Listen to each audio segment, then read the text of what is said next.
how crazy it is that I have not posted for you guys in a few months regarding the aftermath of me giving birth and everything that goes with that. It's been a while. So I do apologize, you guys. We are still currently in a pandemic, as you guys know for sure. So literally I'm at home mostly the whole time, unless if I need to go to the grocery store or appointments and so on. But I want to come on here and share you guys my story of my labor delivery, because I never post that for you guys, and just kind of tell you what's been going on lately. And I'm trying to think what else I was going to say to you guys. And yeah, so if you are tuning in for the first time, I'm Denise, so don't forget to subscribe to my channel and turn on your post notifications every time a new video is up. And to those that are already following me, thank you so much for the support. I love you guys. Thank you, thank you, thank you, thank you. So let's get right into it. So I had an appointment. So if you have not seen my video that I post of my actual giving birth, watch that first, and then you kind of see what I'm talking about. So yeah, I actually couldn't record the live video inside my delivery room, just because I guess they were very strict on recordings and photos and stuff, which I thought it was weird. But anyways, yeah, so I had a doctor's appointment, you guys, on a Tuesday. I'm trying to remember if it was, the 25th of March. I had a doctor's appointment. I just turned about 39. It was 39 weeks one day on Tuesday. So I went in the morning to go get myself checked and make sure everything's good. My doctor checked me, and actually it was my midwife. My bad. My midwife checked me, and I was about 2 centimeters already, you guys. So that being said, I was like, oh my God, baby's coming either today or tomorrow.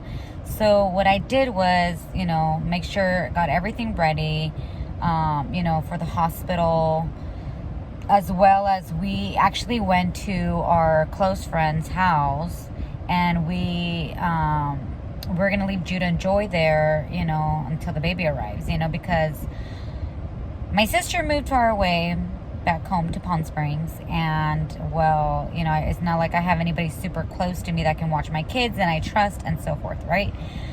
So we stayed at her house, and I was having some mild contractions throughout the day, and I was just getting really nervous because I'm like, oh my God, baby's coming soon. So we ended up going to the hospital that evening, and Jude and Joy stayed with our friend's house, and it was a false alarm.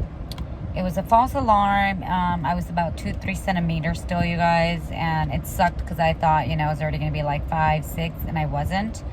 So they sent me home. We didn't want to pick up the kids that night because it was already late and we didn't want to wake them up. So we're like, no, it's fine. They can spend the night at their house, at my friend's house. So, my husband and I, we were able to kind of sleep through the night. Well, actually not that well for me, because I was having semi-contractions. And so the next day, my sister and I were on the phone chit-chatting, and she was telling me that she wants to see Judah, and that, to bring the kids to her, that she'll take care of them. And I trust her. I trust my sister a lot, especially when it comes to my kids, maybe because she's taken care of them so many times. So the thing is that, from Palm Springs to out here, San Fernando Valley, because that's where I live here in California, it is a drive. So we decided that we're going to meet halfway, which is about an hour and a half from my house. And so that's what we did. We went to go pick up our kids, and then from there we went to Ontario, California, to meet my sister halfway. And let me just tell you, I was going through semi-contractions, okay? So this was the next day, which was on the 26th, March 26th. And so once we got there, my sister took them. I was already having some, stronger contractions. We took off, went back home. I actually was able to take a nap at home for about an hour or two. Or I think it was like 2 hours, I think. And in that meantime, when I woke up, My husband was very hungry, so I told him to eat something right now before we head to the hospital, because I started feeling, my contractions are getting a little bit stronger. So I actually, had gone to the restroom at that moment to go pee, and then there was a bloody show kind of thing where, the mucus plug came out, and then I went back inside to make sure, and then when I cleaned myself even more, it was more like a, kind of like, I call them blood cells kind of coming down. I know I'm very raw, you guys, I'm sorry.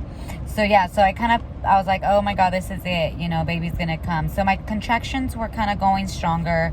I called the hospital where I was gonna deliver, and I asked one of the nurses there in the maternity ward if if it's okay for me to come in or around what time. So she told me to hold off a little bit until I start really feeling the contractions, like less than a minute apart or something like that, or between 3 to 5 minutes apart, something like that. So after that, I think it was like 45 minutes after that phone call that I started feeling the cramps even more. So yeah, it was just crazy. So if you guys saw my last video of me giving birth, you'll notice that I was literally on the ground, on my knees, just kind of breathing in and out and just trying to get through the contractions. So yeah, so I was rushing my husband, like, you better hurry up and eat. We got to go. So we were ready. We went to the hospital. The good thing is I already registered at the hospital, so I didn't have to worry about going through that whole situation of getting registered and stuff. So once I got in the bed and everything, they checked me. This was around probably 6:15 p.m. That evening.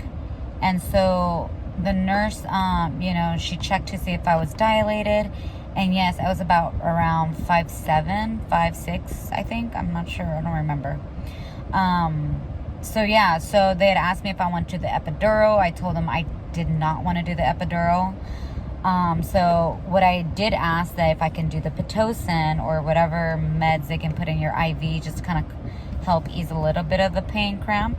So I did ask for that, and the nurse was like, okay, just wait about 20 minutes, and then from there we'll go ahead and put that on you. I'm like, okay, perfect. So after those 20 minutes, had passed, I was, cramping more. I was just like not in the right position on that bed.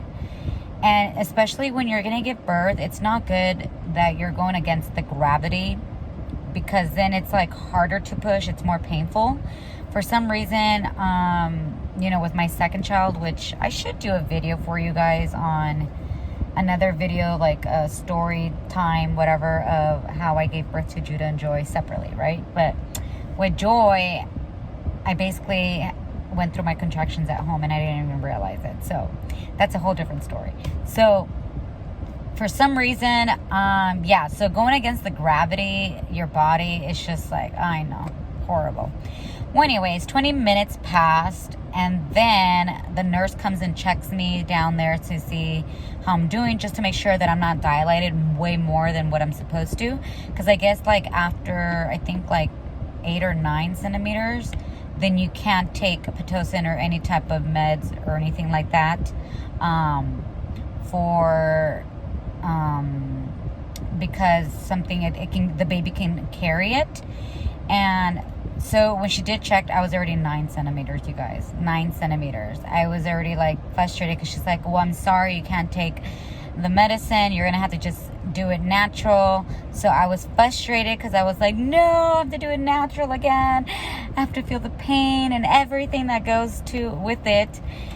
And so I was just frustrated. But anyways, literally my doctor comes in, starts getting ready. I started feeling nauseous. I started feeling dizzy, like I wanted to faint. I started feeling shaky. My body started shaking, which was like weird. I don't even know why. Just don't even ask me. I don't know. Every woman's body's different, I guess. So I tried pushing. I think it was about almost 20 minutes of pushing when the baby came out. But oh my God, I kept going to the side because I just couldn't resist the pain. It was just too much. I feel as it was like awful. I feel like I couldn't breathe. I feel like there's moments like I try breathing and I would scream, but I know that screaming causes more of the pain. But let me just say that the nurses there and the doctor, my doctor, I love them. They're awesome. They're great. They're motivating me. They were just like on top of it, you know what I mean? Made me feel that I can do it, you know? And at that last moment when I'm about to like, I can see her, push her out, I was feeling the ring of fire down there. It was the most painful, tearing, crucial pain, whatever you want to call it. I can feel everything burning down there, opening. And so finally, you know, she came out that I was just shaking so much. Like I was so out of it. Like I think all the pushing got my body so tired, you know, because pushing, you're putting so much pressure trying to get that baby out, you know what I mean? So all that, my strength went on that. So I was so tired. They wanted to give me the baby, but for some reason I was having so much lower back pain, like sharp pain. If you're pregnant and you know what I'm talking about, when you're like in your third trimester, you're feeling that sharp pain. Yes, it's exactly that same sharp pain I was feeling, and it was just so bad, so intense that I was crying, and I was just telling my nurse, like, hey, can you like give me something for the pain? Like I can't take it anymore.